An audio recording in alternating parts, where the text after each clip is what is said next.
Hello everyone, welcome back. कैसे हैं आप सब? होप सो अच्छे होंगे। मैं भी बिल्कुल ठीक हूँ। और आज है मंडे की मॉर्निंग के अभी बज रहे हैं 8 और बच्चे स्कूल जा चुके हैं और क्लीनिंग वगैरह सभी कुछ हो गया है। और यहाँ पे मैं कपड़े तय बना रही थी, क्योंकि संडे को कितना भी करो ना, कितने भी कपड़े डेली धुलो, लेकिन संडे को कुछ एक्स्ट्रा कपड़े निकल ही आते हैं। तो बहुत सारे कपड़े हो गए थे, कुछ मुझे प्रेस भी करने हैं और कुछ मैं इसी तरीके से फ़ोल्ड बना के रख दूँगी, क्योंकि सारे कपड़े एक साथ प्रेस करना तो पॉसिबल नहीं है। क्योंकि मुझे वैसे भी प्रेस करना इतना पसंद नहीं है, क्योंकि मुझे बहुत आलस आता है प्रेस करने में। लेकिन प्रेस तो करने ही पड़ते हैं। थोड़े बहुत कपड़े रेगुलर के कपड़े हैं, कुछ ना कुछ तो करना ही पड़ता है इनको। तो थोड़े कपड़े आज करूँगी, थोड़े कपड़े किसी और दिन टाइम मिलेगा उस दिन कर लूँगी। और ये बेडशीट है, क्योंकि संडे को देखिए बेडशीट बहुत निकलती हैं। बेडशीट मैं संडे को ही धोती हूँ अक्सर करके।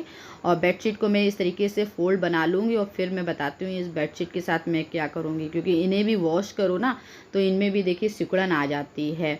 तो इनका भी देखिए मैं अभी बताती हूँ कि क्या करती हूँ। इस तरीके से मैंने बेडशीट को 4 परतों में फ़ोल्ड कर लिया और इसे बेड पे इस तरीके से स्प्रेड करके और इसी पे ही मैं अपने कपड़े को प्रेस कर लूँगी। तो कपड़े तो मेरे प्रेस होते ही रहते हैं और साथ में मेरा बेडशीट भी प्रेस हो जाता है। मुझे कहीं बाहर देने की ज़रूरत नहीं पड़ती और मेरी बेडशीट बिल्कुल चकाचक रहती है। तो इसी तरीके से मैं कर लेती हूँ। इसे आप कह सकते हैं एक पंथ दो काज वाला काम है ये। और बीच बीच में मैं इस तरीके से थोड़ा थोड़ा इस पे भी मारती जाती हूँ। बेडशीट को उलट पुलट के, मतलब 4 परतों में कर लिया ना, तो आगे पीछे ऐसे करके पलट पलट के मैं तो बेडशीट पे भी प्रेस कर लेती हूँ। तो मेरी बेडशीट भी प्रेस हो जाती है और कपड़े भी प्रेस हो जाते हैं। एक्चुअली देखिए, बहुत दिन से एक कमेंट भी आया था मेरे पास कि आपका घर ये वाला जहाँ रह रहे हैं वो बन रहा है या कहीं और बनवा रहे हैं। तो नहीं, मेरा एक घर ये रेनोवेट मैंने कराया था। ये मेरा पुश्तैनी घर है और बन कहीं और रहा है। तो ये मेरा खुद का अपना घर है, कोई रेंटेड नहीं है और ना ही मैं इसे सेल आउट कर रही हूँ। क्योंकि बहुत लोग आस पड़ोस भी मेरे यहाँ पे पूछ रहे थे, कुछ रिलेटिव्स का भी था कि सेल आउट कर रहे हैं। तो सेल आउट नहीं कर रहे हैं, ये मेरा पुश्तैनी घर है। जब तक मतलब इस घर से मुझे बहुत ही अटैचमेंट है, मैंने बहुत स्ट्रगल किया है इस घर में, बहुत अप्स डाउन्स देखे हैं। तो एक अलग ही तरीके का इमोशनल अटैचमेंट है इस घर से। तो सेल आउट का तो कोई सवाल ही नहीं उठता है कि सेल आउट करूँगी। जब तक मतलब मेरी लाइफ है तब तक तो मैं नहीं करूँगी। जब तक मैं इसकी केयर कर सकती हूँ इस घर की, तब तक तो सेल आउट करने का कोई सवाल ही नहीं उठता है। सेल आउट नहीं। बहुत से ऐसे कारण हैं जिनकी वजह से मुझे यहाँ से शिफ्ट करना पड़ रहा है। क्योंकि देखिए, छोटे मोटे हर एक कारण बन जाते हैं जब आपको शिफ्ट करना पड़ जाता है घर कहीं ना कहीं से। और देखिए, एक ड्रीम भी होता है हर किसी की लाइफ में, मुझे लगता है ड्रीम होता है कि अपनी लाइफ में एक घर खुद अपने पैसों से कमाया हुआ बना पाए। तो ऐसे ही मेरे और मेरे हस्बैंड दोनों लोगों का ही ड्रीम था कि कहीं कुछ ना कुछ प्रॉपर्टी ले। तो एक्चुअली देखिए, बच्चे भी हैं और फ़रक्काबाद में इतनी कोई ख़ास फैसिलिटीज़ है नहीं। ना तो कोई मेडिकल की फैसिलिटीज़ है अच्छी और ना ही कोई एजुकेशन फैसिलिटीज़ है। अब बच्ची मेरी बड़ी हो गई है तो उसको हायर एजुकेशन के लिए कोचिंग वगैरह हर चीज़ की ज़रूरत पड़ती है। तो यहाँ पर कोई ऐसी मतलब अच्छी कोचिंग नहीं है जहाँ मैं उसके करवा सकूँ आगे उसका जो भी मतलब करने का मन हो। और मेडिकल फैसिलिटीज़ तो बहुत ही ख़राब है। देखिए, कोई छोटी मोटी बीमारी अगर सही हो जाए यहाँ तो हो जाए, अदरवाइज़ हम लोगों को लखनऊ कानपुर के ही चक्कर लगाने पड़ते हैं। तो इन्हीं सब चीज़ों को ध्यान में रख कर हम लोगों ने डिसाइड करा कि एक अपना मतलब घर ले लिया जाए, चाहे लखनऊ में हो चाहे कानपुर में हो। लेकिन लखनऊ में ना लेके हम लोगों ने कानपुर में प्रेफर करा कि वहीं पे लिया।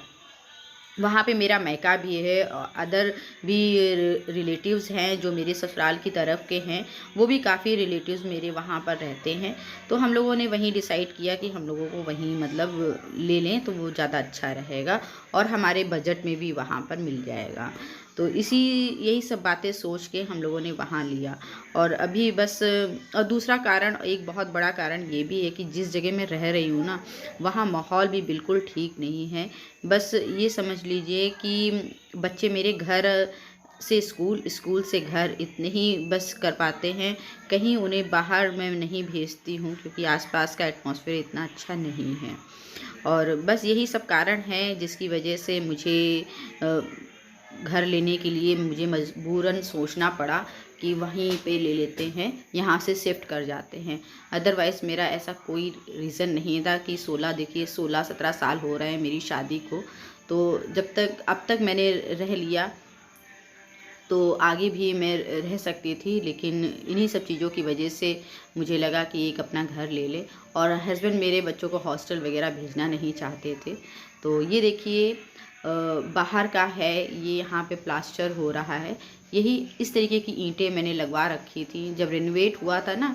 तो देखिए जब कोई काम करो ना तो एकदम से इतना बजट हो जाता है ना कि फिर आगे आगे तो बन जाता है, कुछ ना कुछ काम पेंडिंग हो ही जाता है। तो यही पेंडिंग पड़ा था उस समय, तो हम लोगों ने ईंटें बिछवा ली। मुझे इतना नहीं लगा था कि ये इतनी दिक्कत करेगा। तो इसमें कभी कभी घास भी निकल आती थी और झाड़ू वगैरह लगाओ ना तो उतनी सही से लग नहीं पाती थी।